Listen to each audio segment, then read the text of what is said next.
ಈಗೇನು ನಿಮಗೆ time pass ಮಾಡೋದು ಹೇಗೆ ಅಂತ ನಾನು ಹೇಳ್ಕೊಡ್ಬೇಕು ತಾನೆ. ಅದಕ್ಕೆ ನನ್ನ ಹತ್ರ ಒಂದು ಮದ್ದಿದೆ, ಇರಿ. ಚಿರು ಚಿರು, ಏನಮ್ಮ? ಚಿರು, ಅಜ್ಜಿಗೆ ತುಂಬ ಬೋರ್ ಆಗ್ತಿದೆಯಂತೆ. ಹಾಗಾಗಿ ನೀನು ಅಜ್ಜಿ ಜೊತೆ ಸೇರ್ಕೊಂಡು ಏನಾದರೂ ಆಟ ಆಡು. ಸರಿ ಅಜ್ಜಿ, ಬನ್ನಿ ಏನಾದರೂ ಆಟ ಆಡೋಣ. ಅಯ್ಯೋ, ನಿಂಗೆ ಓದ್ಕೊಳ್ಳೋದಿರುತ್ತಲ್ಲೋ. ಅಜ್ಜಿ, ನಮಗೆ ಸಮ್ಮರ್ ಹಾಲಿಡೇಸ್, ಇನ್ನು 2 ತಿಂಗಳು ಬುಕ್ಕು ಮುಟ್ಟದೇ ಇಲ್ಲ. ಹೇಗೋ ಒಬ್ಬಂಗೆ ಬೋರ್ ಆಗ್ತಿತ್ತು. ಬನ್ನಿ ಏನಾದರೂ ಆಟ ಆಡೋಣ.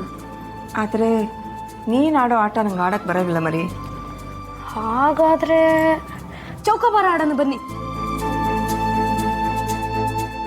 ಬನ್ನಿ ಬನ್ನಿ.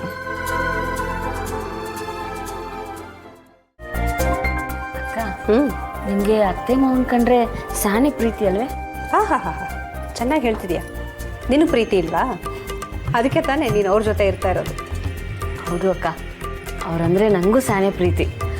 ಅವರು ಒಂಥರ ನನಗೆ ಅತ್ತೆ ಮಾವ ಅಲ್ಲ, ಅಪ್ಪ ಅಮ್ಮ ಇದ್ದಂಗೆ. ಅವ್ರ ಜೊತೆ ಇರೋದೇ ನನ್ನ ಪುಣ್ಯ. ನಿನಗಿರೋ ಪುಣ್ಯ ನನಗಿಲ್ಲ ನೋಡು. ಅವ್ರ ಜೊತೆ ಇರಕ್ಕೆ ಸಿಗ್ತಿದೆಯಲ್ಲ, ನೀನೇ ಪುಣ್ಯವಂತೆ. ಅದಕ್ಕೆ ನೋಡು, ನಾನು ಈ ಥರದೊಂದು ಸಣ್ಣ ಅವಕಾಶ ಸಿಕ್ಕಿದ್ರೆ ಸಾಕು, ಅತ್ತೆನ ಮೊದಲು ಮನೆ ಕರ್ಕೊಂಡು ಬಂದ್ಬಿಡ್ತೀನಿ. ಅವ್ರ ಜೊತೆ ಇದ್ದರೆ ನನಗೇನೋ ಒಂಥರ ನೆಮ್ಮದಿ. ಅವ್ರು ನಗ್ನಾಗ್ತಾ ಇರೋದನ್ನು ನೋಡಿದ್ರೆ ನಂಗೆ ಖುಷಿ ಆಗುತ್ತೆ. ಹೌದು ಅಕ್ಕ, ಅವರಿಬ್ರು ನಮ್ಮ ಜೊತೆ ಇದ್ರೆ ಏನೋ ಒಂಥರ ಧೈರ್ಯ ಗೊತ್ತಾ. ಅವ್ರ ಪ್ರೀತಿ ಕಾಳಜಿ ನಮ್ಗಷ್ಟೇ ಅಲ್ಲ, ನಮ್ಮ ಮಕ್ಕಳಿಗೆ ಮೊಮ್ಮಕ್ಕಳಿಗೆ ಎಲ್ರಿಗೂ ಸಿಗಬೇಕು. ಆವಾಗಲೇ ಅವ್ರಿಗೂ ಸಂಬಂಧದ ಬೆಲೆ ಏನು, ಪ್ರೀತಿ ಅಂದರೆ ಏನು ಅಂತ ಗೊತ್ತಾಗೋದು. ಸರಿಯಾಗಿ ಹೇಳಿದೆ ನೋಡು. ಈ ವಿಚಾರದಲ್ಲಿ ನಾವು ಸೊಸೆಂದ್ರೆಲ್ಲ ಪುಣ್ಯ ಮಾಡಿದ್ವಿ. ಅತ್ತೆ ಮಾವನ ಜೊತೆಗಿದ್ರೆ ಅತ್ತೆ ಮಾವನ ಜೊತೆ ಇರ್ತಾ ಇದ್ದೀವಿ ಅಂತ ಅನ್ಸೋದೇ ಇಲ್ಲ, ತವ್ರ ಮನೆಯಲ್ಲಿ ಇದ್ದೀವಿ ಅಂತ ಅನ್ಸುತ್ತೆ.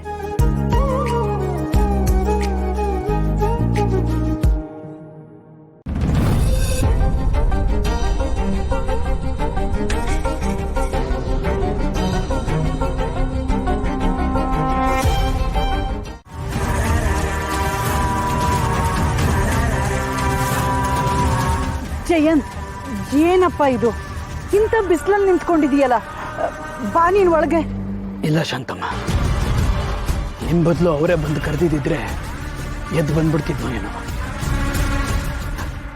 ಅವರು ಬಂದಿಲ್ಲ ಅಂತಂದ್ರೆ ಅವ್ರ ಮನಸ್ಸನ್ನು ಬದಲಾಗಿಲ್ಲ ಅಂತ ತಾನೇ ಅರ್ಥ. ಈಗ ನೋಡಿ, ನಾನು ಇಲ್ಲಿಗೆ ಬಂದು ಕೂತು 1 ಗಂಟೆ ಕಾಲ ಆಯಿತು. ಇನ್ನೂ 1 ಗಂಟೆ ಕಾಲ ಬಾಕಿ ಇದೆ. ಆಗಲಿ ಬಿಡಿ ಜಯಂತ್, ನಾನೀಗ ಅವಳ ಹತ್ರ ಮಾತಾಡೇ ಬರ್ತಾ ಇದ್ದೀನಿ. ಜಾನ್ವಿನೇ ಹೇಳಿದ್ದು ಕರ್ಕೊಂಡು ಬನ್ನಿ ಅಂತ. ಯಾಕೆ ಸುಳ್ಳು ಹೇಳ್ತಾ ಇದ್ದೀರಿ ಶಾಂತಮ್ಮ? ನೋಡಿ, ಜಾನ್ವಿ ಅವ್ರಿಗೆ ಈಗ ತಾನೇ ನನ್ನ ಮೇಲೆ ನಂಬಿಕೆ ಬರ್ತಾ ಇದೆ. ಈಗ ನಾನು ಅರ್ಧಕ್ಕೆ ಎದ್ದು ಬಂದುಬಿಟ್ರೆ ಇನ್ನಷ್ಟು ಚುಚ್ಚು ಮಾತುಗಳಿಂದ ನನ್ನ ಮನಸ್ಸನ್ನು ನೋಯಿಸ್ತಾರೆ. ಅದ್ರ ಬದಲು ಇದನ್ನು ಅನುಭವಿಸೋದೇ ಸರಿ ಅಲ್ವಾ? ಇದೇ ಸರಿ. ಜಯಂತ್, ಹಠ ಮಾಡಬೇಡಪ್ಪ. ಮೊದಲೇ ನಿನಗೆ ಬಿಸಿಲಂದ್ರೆ ಆಗಲ್ಲ, ಚಳಿ ಅಂದರೆ ಆಗಲ್ಲ. ನೋಡು, ಇಂಥ ಬಿಸಿಲಲ್ಲಿ ತಲೆ ಸುತ್ತ ಬಂದು ಬಿದ್ದರೆ ಏನು ಮಾಡ್ತೀಯ? ಆರೋಗ್ಯ ಹಾಳಾಗುತ್ತಪ್ಪ. ಶಾಂತಮ್ಮ, ನನ್ನ ಆರೋಗ್ಯದಲ್ಲಿ ಏನಾದರೂ ಏರ್ಪೇರಾದರೆ ನೋಡ್ಕೊಳ್ಳೋರು ಯಾರು ಹೇಳಿ? ಜಾನ್ವಿಯವರೇ ಅಲ್ವಾ? ಆಘಾತ ಆಗಲಿ ಆರೈಕೆ ಆಗಲಿ ಜಯಂತನಿಗೆ ಮಾಡೋಕ್ಕೆ ಹಕ್ಕಿರೋದು ಜಾನ್ವಿಯವ್ರಿಗೊಬ್ಬರಿಗೆ. ಆಗಲಿ ಬಿಡಿ. ಇವ್ರೇ, ನಿನ್ಗೇನು ಹೇಳಬೇಕು ಅಂತಾನೆ ನನಗೆ ಅರ್ಥ ಆಗ್ತಿಲ್ಲ. ಏನು ಹೇಳಬೇಡಿ ಶಾಂತಮ್ಮ, ನನಗೋಸ್ಕರ ನೀವು ಬಿಸಿಲು ನಿಲ್ಲಬೇಡಿ. ಒಳಗೆ ಹೋಗಿ. ನಾನು ಮಾಡಿದ ತಪ್ಪುಗಳಿಗೆಲ್ಲ ಪ್ರಾಯಶ್ಚಿತ್ತ ಅಂತ ಜಾನ್ವಿಯವರು ಈ ಶಿಕ್ಷೆ ಕೊಟ್ಟಿದ್ದಾರೆ. ಈ ಶಿಕ್ಷೆ ನಾನು ಅನುಭವಿಸ್ಬಿಟ್ಟೆ ಒಳಗೆ ಬರ್ತೀನಿ.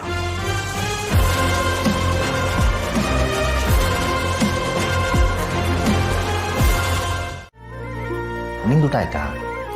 ನಾನು ಬರೋಕ್ಕೆ ಮುಂಚೆ ಊಟ ಮಾಡ್ಕೊಂಡೇ ಬಂದೆ. ಇಷ್ಟು ವರ್ಷ ಆದಮೇಲೂ ನೀನು ಅರ್ಥ ಮಾಡ್ಕೊಳ್ಳಿಲ್ಲ ಅಂದರೆ ಹೇಗೆ ಹೇಳು? ನಾನು ಇಲ್ಲಿ ಬಿಸಿಲಲ್ಲಿ ಕೆಲಸ ಮಾಡ್ತಾ ಇದ್ದೀನಿ ಅಂತ ಇಷ್ಟವಾದ ಪುಳಿಯೋಗದನ್ನ ದಡ ಅಂತ ಆ ಥರದಲ್ಲಿ ಮಾಡ್ಕೊಂಡು ಡಬ್ಬಕ್ಕೆ ಹಾಕೊಂಡು ಬಂದಿರ್ತೀಯ. ಎಲ್ಲಿ ಊಟ ಮಾಡಿರ್ತೀಯ?